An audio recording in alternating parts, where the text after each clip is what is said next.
नमस्कार। Citizen security TV के इस कार्यक्रम में आपका स्वागत है। मैं हूं नरेंद्र भल्ला। जैसा मोदी सरकार ने वादा किया था वो पूरा कर दिखाया। देशवासियों को दिवाली का एक तोहफा दे दिया उन्होंने। जीएसटी यानी गुड्स एंड सर्विस टैक्स में बड़ी सारी राहत दे दी है। एक अब 2 स्लैब कर दिए हैं उन्होंने, सिर्फ 5% और 18% के। देशवासियों को तो राहत मिली है, लेकिन एक बहुत बड़ा सेक्टर है हमारे देश में, वो है प्राइवेट सिक्योरिटी का। देश भर में तकरीबन 1 करोड़ प्राइवेट सिक्योरिटी गार्ड है। प्राइवेट सिक्योरिटी जो एजेंसियां हैं 35,000 से ज्यादा है इस समय देश में। उनकी कुछ बुनियादी दिक्कतें हैं जीएसटी को लेकर। उसमें उनको कोई राहत मिल पाई या नहीं मिली, ये आज जानेंगे। प्राइवेट सिक्योरिटी इंडस्ट्री की सबसे बड़ी जो एसोसिएशन है, Capsey, central association of private security industry, उसके चेयरमैन है कैप्टन कुंवर विक्रम सिंह। आज वो हमारे बीच मौजूद है। हम जानते हैं उनसे कि दिवाली पे उनको तोहफा कुछ मिला है या सरकार ने उनको झुंझुना पकड़ा दिया है। कुंवर साहब, इस कार्यक्रम में आपका बहुत बहुत स्वागत है। Thank you. दिवाली का तोहफा तो दे दिया मोदी सरकार ने, राहत मिल गई जीएसटी में, बहुत सारी चीजें सस्ती हो जाएंगी। लेकिन आपकी जो डिमांड थी आरसीएम को लेकर, रिवर्स चार्ज मैकेनिज्म की, उसको किस हद तक माना है, ये आप बताइए। बालाजी, सबसे पहले तो मैं प्रधानमंत्री का धन्यवाद करूंगा कि उन्होंने जो प्रॉमिस किया था लाल किले से कि पूरे देश में वो दिवाली की गिफ्ट दी है, वो वाकई ही पूरे देश में एक दिवाली की गिफ्ट ही माना जा रहा है, जिसमें लाखों करोड़ों लोगों को इसका फायदा, पूरी संख्या को फायदा होने वाला है। जिस ढंग से उसकी स्लैब को किया गया है और 5% तक कई चीजें तो जिनके ऊपर जीएसटी लगेगी भी नहीं, उससे लगता है कि पूरी जनता बड़ी खुश है। और जो राहत मिली है ये तो अनथिंकेबल थी।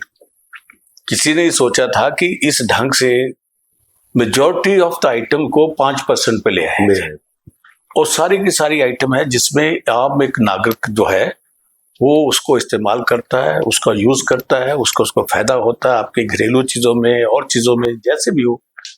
तो ये एक नया रजीम शुरू हुआ है और उससे तो पूरी जनता खुश है। और उस जो घोषणा हुई है, जो तो भारत के हर नागरिक के लिए हुई है, और उस नागरिकों में प्राइवेट सिक्योरिटी गार्ड भी हैं, कंपनियों के मालिक भी हैं, उनके मैनेजर्स भी हैं, ऑफिसर्स भी हैं। यानी कि एक नागरिक होने के नाते इस जीएसटी का जो नया उन्होंने निकाला है, उसमें सबका फायदा होने वाला है। अब तो लगता है एक तो है कि ये खुशी की बात है कि सबको हो गया। उसके अंदर जो हमारे जो 1 करोड़ गार्ड हैं, उनका जीवन भी काफी आसान हो जाएगा, उनकी फैमिलीज, क्योंकि सब लोग गरीब हैं, किसान मजदूर के बच्चे सिक्योरिटी का काम कर रहे हैं। तो उससे जो लगता है कि उनके और उनके परिवारों को इसका बड़ा लाभ मिलेगा, उनका जीवन काफी आसान हो जाएगा, जो कीमतें हैं वो बड़ी कम होंगी, चीजें अफोर्डेबल हो जाएंगी। तो इसका फायदा तो पहले तो प्रधानमंत्री जी का मैं इसका अभिनंदन करता हूं, उन्होंने ऐसा किया है। बिल्कुल। सब आपको लगता है कि जो सरकार ने घोषणाएं कर दी है उसका सचमुच निचले स्तर तक, बुनियादी स्तर तक आम आदमी को फायदा मिलेगा? सचमुच सस्ती होंगी चीजें, ये सारा फायदा कंपनियां उठा ले जाएंगी इसका? नहीं, जो चीज नागरिक के लिए है वो उसका सरकार के इस स्कीम का फायदा लोगों तक पहुंचे, ये सरकार का जो एडमिनिस्ट्रेटिव सिस्टम है उसके ऊपर डिपेंड करता है कि वो इसको कैसे लागू करते हैं। और लागू करने के लिए पूरा देश में एक एडमिनिस्ट्रेटिव जो इंफ्रास्ट्रक्चर बना हुआ है, गांव लेवल तक बना हुआ है, उसका तो सरकार लागू करेगी। हर कानून लागू होता है और ये नहीं होता कि उसका फायदा किसी को मिले ना, क्योंकि जनता जागरूक है। उनको पता लग गया है कि आज पेंसिल की कीमत ये होगी और पराठे की कीमत ये होगी, या और चीजों की कीमत क्या होगी। लोगों को सबके पास टेलीविजन है, सबको पता लग रहा है, और जितने भी बाकी लोग भी इसकी सूचना का प्रसारण कर रहे हैं, तो जनता को इसका फायदा होगा। उनको पता कि आज के दिन में हम ये सामान 10 रुपए का ले रहे हैं, सरकार की इस घोषणा से ये 5 रुपए का हो जाएगा। ये लोग होशियार है, सब जानते हैं इस चीज का, तो वो जनता ही नहीं होने देगी। अगर कोई ऐसी जो कंप्लायंस का मामला है कि इसको लागू नहीं होगा, जो लोगों की शंका है, लोगों की शंका तो होती है कि कानून आप बना देते हो लेकिन उसको लागू नीचे दर तक नहीं होता, या आधा होता, या कई जगह होता ही नहीं है। लेकिन ये तो जो सरकार की जो मशीनरी है, जो इंफ्रास्ट्रक्चर है, जो लोग हैं, जो कंप्लायंस करने वाले लोग हैं, उसकी देश में तो बालाजी को कमी नहीं है। तो अगर उसको प्रॉपर ढंग से इन्होंने कोई ना कोई तो प्लान बनाया होगा कि इसे लागू किया जाएगा, और उसको लागू करने के लिए जो जो व्यवस्था करनी वो तो सरकार ने करनी है, और उसका मेरा ख्याल की सारी प्लानिंग भी ठीक होगी और ये करने में कामयाबी हो जाएगी। लेकिन सरकार ने जो सर्विस सेक्टर है, हॉस्पिटल का सर्विस सेक्टर है, प्राइवेट सेक्टर इंडस्ट्री का है, और तमाम तरह के सर्विस सेक्टर है, उनको लेकर कोई बहुत बड़ी घोषणा नहीं की उन्होंने। जो आपकी पुरानी डिमांड थी, इतने सालों से चली आ रही है, जो आरसीएम है, वो आप बुनियादी मसला है, वो आप बता सकते हैं कि उसका नुकसान प्राइवेट सेक्टर एजेंसी को क्या हो रहा है, तो उसका कोई जिक्र नहीं किया है जीएसटी में। जी बल्ला जी, ये दुर्भाग्य की बात है। आपको बताऊंगा कि जितना कोशिश कैप्सी ने किया है, कि हमारा सबसे बड़ा पेन पॉइंट यही है कि हमें जो जीएसटी है वो पहले जमा कराना पड़ता है। 18% है जी, जबकि पूरी इंडस्ट्री हमारी 3-4-5% के सर्विस चार्जेस के ऊपर काम कर रही है, और सर्विस चार्जेस के ऊपर जो काम कर रही है इंडस्ट्री हो 4-5, उसको अगर 18% देना पड़ जाए, क्योंकि हमारा क्लाइंट तो कभी 60 दिन के बाद देता है, हमारा बिल पास करता है, कभी वो 90 दिन के बाद करता है, वो तो पेमेंट हमें बाद में आती है, लेकिन हमें पहले अपने गार्डों की तनख्वाह देनी पड़ती है, ईएसआई देना पड़ता है, पीएफ देना पड़ता है, और सारी चीजों देनी पड़ती है। उससे वो देने के बाद और उसके ऊपर 18% सर्विस टैक्स भी जमा करा दो। बिल्कुल, ये तो ऐसा बोझ है जो कोई इंडस्ट्री जो हमारी सिक्योरिटी की जो इसको बर्दाश्त नहीं कर रही। इसलिए हमने लगातार पिछले कई सालों से हम संघर्ष कर रहे हैं, और संघर्ष में सरकार का रिस्पांस भी ठीक रहा है। उन्होंने इस चीज को बहुत बार माना है, और यहाँ तक कि जो पिछली बार जब रिव्यू हुआ था उसके अंदर उन्होंने हमारी जितनी भी प्राइवेट सिक्योरिटी एजेंसीज हैं जो पार्टनरशिप की कैटेगरी में आती है, जहाँ जो दूसरी ओनरशिप में आती प्रोप्राइटरी फर्म है, उनको तो आरसीएम दे दिया, और वो हजारों कंपनियां, ऐसी बात नहीं उनको बेनिफिट नहीं हुआ। लेकिन बीच में जो उन्होंने इसके ऊपर लागू नहीं किया वो बॉडी कॉर्पोरेट के लिए, जो जितनी प्राइवेट लिमिटेड कंपनी है उसको इस दायरे से निकाल दिया। अब हमारी इंडस्ट्री में मेजॉरिटी कंपनी जो है वो प्राइवेट लिमिटेड है, और उसको फायदा नहीं हुआ। उसकी वजह से उस 18% के बोझ से बहुत सी कंपनियां बंद हो गई हैं। किसके पास पैसा? फौजी लोग हैं जी, कहां से पैसा लाएंगे? अगर आपने पैसा लेके बैंकों से लोन लेके तो हम अपना जीएसटी वगैरह जमा करते हैं, तो ये तो अत्याचार वाला मामला था हमारे ऊपर, जिसका हमने प्रधानमंत्री जी को, होम मिनिस्टर को, फाइनेंस मिनिस्टर को, जीएसटी काउंसिल को, सबको इस चीज की जानकारी है। और इस बार जो हम सोच रहे थे, जिन पदाधिकारियों से बात हुई है, मैं आपको बताऊं कि जो जीएसटी कमिश्नर थे उन्होंने हमारे हर प्रदेश के जो कैप्सी के लोग से उनसे जाके मंत्रणा की थी कि ऐसे ऐसे होने जा रहा है, तो आपके इसके बारे में क्या विचार है। तो हमारे जो स्टेट चैप्टर के लोग थे उन्होंने वहां के जो जीएसटी कमिश्नर से उनको बड़ी अच्छी तरह से अपनी स्थिति से अवगत करा दिया था, और वो बड़े सिंपैथेटिक थे, और क्वाइट उन्होंने भरोसा दिलाया था कि आपका ये चीज शायद हो जाए, क्योंकि हमने उनको बता दिया था कि अभी आप जीएसटी में जो अगर आप आरसीएम करा दोगे तो आपका कलेक्शन बढ़ जाएगा।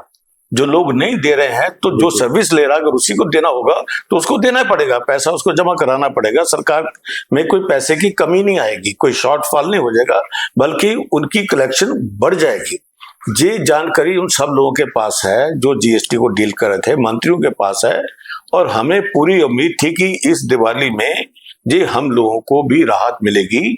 जो हमारे पास इतना बड़ा बोझ है जी, हम भी तो नागरिक है ना।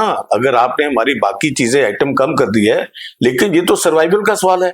अगर हमें 18% से राहत मिलेगी तो ईज ऑफ डूइंग बिजनेस जो प्रधानमंत्री का कार्यक्रम है उसमें आके इनका बड़ा धन्यवाद करते। जो हम सोच रहे थे ऐसा हुआ नहीं, तो हम तो बड़े निराश हुए थे।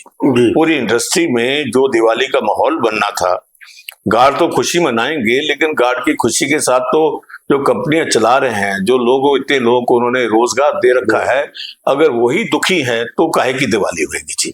ये बात जो है, ये हमें इसका बड़ा ही एक अफसोस हो रहा है, दुख हो रहा है कि ये चीज किस ढंग से छूट गई, जबकि छूटने की कोई उम्मीद नहीं थी। सब कह रहे थे कि जो नया पैकेज आ रहा है और उसके अंदर जो आपका भी कल्याण होगा, ऐसा हुआ नहीं है। और आज के दिन में बता दूं कि पूरी इंडस्ट्री में ये हाहाकार का सिचुएशन बन गया है। तो ये बात जो सरकार को करनी चाहिए थी, अगर कर देते तो हम भी अपनी दिवाली बड़ी अच्छे ढंग से मना सकते थे। तो अगला क्या कदम रहेगा आपका? सरकार ने तो बात सुनी नहीं आपकी कुछ। बात तो ऐसा है कि ये नहीं कि इस बात को इनकार करेंगे, सरकार की सोच में ये बात है, क्योंकि 50% को दे दिया, दूसरे 50% को कैसे देंगे ये तो उनकी योजना में शामिल होगा। हाँ, ये बात है कि उनके जो बाकी सीनियर पदाधिकारी थे जिनसे बात हुई है, उन्होंने ये कहा कि ये जो आरसीएम आप मांग रहे हो, ये सिर्फ आप ही की डिमांड नहीं है, इसमें बाकी जो सर्विस सेक्टर में आते हैं उनमें भी ऐसे सेक्टर में लोग हैं जो चाहते हैं कि आरसीएम हो जाए, उनको चीज से बाहर किया जाए। हम तो भला जी, हम तो सिर्फ जो जीएसटी के कलेक्शन एजेंसी बन गए हैं ना। हमारा इसमें सरकार हमें 18% से 2%, 3% तो दे नहीं पैसा कलेक्ट करने का। जब हमें कोई पैसा कलेक्ट करने का कुछ दे नहीं रही है, तो हमारे ऊपर जुर्माना किस बात का? अगर आप हम नहीं जमा कराते हो तो उसके अंदर तो जेल है। तो ये जो चीज है, जो सरकार को बताने की हमने पूरी कोशिश मंत्रियों की, वो इस बात को समझ रहे हैं कि ये हमारा ये बहुत बुरा हमारे ऊपर इश्यू है। अब वो लगता है कि कोई और अगली मीटिंग में जो फाइनेंस मिनिस्ट्री है, आरसीएम बाकी सेक्टर में लागू हो जाए। हो सकता कि इसके बारे में वो एक और निर्णय ले। कब लेंगे ये तो हम we are keeping a finger crossed and I hope and trust कि गवर्नमेंट इसके ऊपर जल्दी निर्णय लो, ताकि हमें भी ईज ऑफ डूइंग का जो नारा है प्रधानमंत्री का, जो मिशन है, वो तभी पूरा होता है कि जिन लोगों ने करोड़ों लोगों को, लाखों लोगों को नौकरी दे रखी है देश भर में। आज 45,000 एजेंसीज बन गई हैं, तो 45,000 एजेंसियों के वेलफेयर का कौन ख्याल रखेगा? वो तो प्रधानमंत्री रखेंगे या फाइनेंस मिनिस्टर रखेंगे, वो हो नहीं रहा है। तो आप कह रहे हैं कि मंत्रियों की नॉलेज में है सारी बात आपकी आरसीएम वाली, जो आपकी डिमांड है। तो आपको लगता है कि कहाँ ये अड़ंगा कौन लगा रहा है? क्या ब्यूरोक्रेसी के लेवल पे कुछ हो रहा है? ब्यूरोक्रेट्स नहीं चाहते कि आपको उसका फायदा मिले? भला जी, जिससे हम बात करते हैं, चाहे ब्यूरोक्रेट हो या मंत्री हो, सब इस बात को समझ रहे हैं। कहीं कोई पॉइंट ऑफ जो कहता है कॉन्फ्लिक्ट नहीं है, और वो भी समझते हैं कि इसको लागू करने से उनकी कलेक्शन बढ़ जाएगी। तो अब ऐसा है कि जो कब लागू करेंगे, हम तो सोचते हैं कि दिवाली पे लागू हो जाएगा, क्योंकि सब मानते हैं इस बात को। और कहीं झगड़ा नहीं है, कहीं लॉस नहीं है, कोई कुछ नहीं है। तो सिंपल, अगर आपने हमारे 50% एजेंसियों को आपने आरसीएम दे दिया है, तो बाकी 50% को भी दे दीजिए। You can't create a class with the class. तो आपने तो बांट के रख दिया ना। लेकिन आपको तो उम्मीद थी कि 18% से 5% पे ले आएंगे, उस स्लैब में आपको रख देंगे जितनी प्राइवेट सिक्योरिटी एजेंसी। नहीं भला जी, सरकार ने कुछ ऐसा किया नहीं। नहीं भला साहब, एक बताऊं मैं, ये जो जीएसटी है, हमने कभी सरकार से ये नहीं मांगा कि हमें 5% कर दो। ये हमारा काम नहीं है। जीएसटी हमारा क्लाइंट देता है, सर्विस टेकर देता है। सर्विस टेकर जीएसटी हमें देता है, हम सरकार में जमा कराते हैं। तो जो चीज लागू करनी है, अगर वो 18 से 5% की बात होती तो इस इश्यू को फिक्की उठाती, सीआई उठाती, चैम्बर ऑफ कॉमर्स उठाता। वो तो सारे लोग तो एंड यूजर वो है ना, हम नहीं है। तो ये तो उनकी तरफ से डिमांड है, वो मांग नहीं रहे। वो किसी भी ऐसे चैम्बर ऑफ कॉमर्स ने, किसी इंडस्ट्रियल बॉडी ने, एसोसिएशन ने कभी नहीं सरकार से मांगा कि आप 18% से इसको 5% पे लाए। जो डिमांड उनकी है, पैसे उन्होंने देने हैं, तो उनके बिहाफ के ऊपर हम कैसे मांगे कि 18 से 5 कर दो। 18% भी उन्होंने देना है, 5% भी उन्होंने देना है, तो हम उनको तो रिप्रेजेंट नहीं करते। ये बात तो वो करेंगे, उनके चैम्बर ऑफ कॉमर्स करेंगे, वो नहीं कर रहे, इसका मैं कुछ कह नहीं सकता उन्होंने ऐसा क्यों किया। करना चाहिए था अगर वो राहत चाहते हैं, लेकिन किया नहीं। उनके बिहाफ के ऊपर हम नहीं डिमांड कर रहे कि 5% कर दो, ना हमने किया है। तो आपको उम्मीद है कि आरसीएम लागू हो जाएगा? ये उम्मीद के ऊपर तो ये इतने सालों से लगे हुए हैं। मैंने बल्कि प्रधानमंत्री से निवेदन फिर किया था इससे पहले कि आप इसको करवा दीजिए। फाइनेंस मिनिस्टर को भी कहा था, और ये भी कहा था कि आप नहीं करोगे तो हमें पूरे देश में हाहाकार करना पड़ेगा, हम प्रदर्शन करेंगे, क्योंकि हमारी तो सर्वाइवल का सवाल है। तो इस अच्छी चीज के बीच में हम आज ये बोल दे कि हम कल से इसका प्रदर्शन करेंगे, वो भी हमें शोभा नहीं देता। हम देखो सारे फौज के लोग हैं, डिसिप्लिन लोग हैं, हम चाहते हैं कि सरकार इस चीज को ढंग से समझी हुई है, उसको लागू कर दे। एक तरफ तो आप फौजियों के लिए रीसेटलमेंट प्रोजेक्ट बनाते हैं कि रिटायरमेंट होने के बाद आपने बड़ा अच्छा किया, सिक्योरिटी एजेंसी चला रहे हैं, और एमएचए हमें अपना एक अंग मांगती है। बिल्कुल, हम उसके हिस्सा हैं इस देश के अंदर। इंटरनल सिक्योरिटी में हमारा बड़ा योगदान है, और उसके अंदर भी हम इतना काम कर रहे हैं बालाजी। आज जो ऑपरेशन सिंदूर के बाद जो सिचुएशन पैदा हुई है, उसके बाद आपका जो डायरेक्टरेट ऑफ सिविल डिफेंस और फायर वाले, उन्होंने हमसे एमओयू साइन किया ताकि कोई ऐसी चीज आती तो हमारे 1 करोड़ जो फर्स्ट रिस्पॉन्डर हैं वो सरकार की मदद करे, पब्लिक की मदद करे। इसी ढंग से जो एनडीएमए है, डिजास्टर मैन, उन्होंने हमसे समझौता किया है। जब हम अपनी सर्विसेज तो हम अपने एंड यूजर को दे रहे हैं, वो हमें पैसा दे रहा है, लेकिन जनता के भले के लिए, जनता की सिक्योरिटी के लिए हम अपनी वॉलंटियर सर्विस दे रहे हैं कि अगर कोई ऐसी आपदा आती है तो हमने सरकार से कोई पैसा तो लेना नहीं है। पैसा तो वो दे रहा है जो एंड यूजर है, जिसने हमने सर्विस।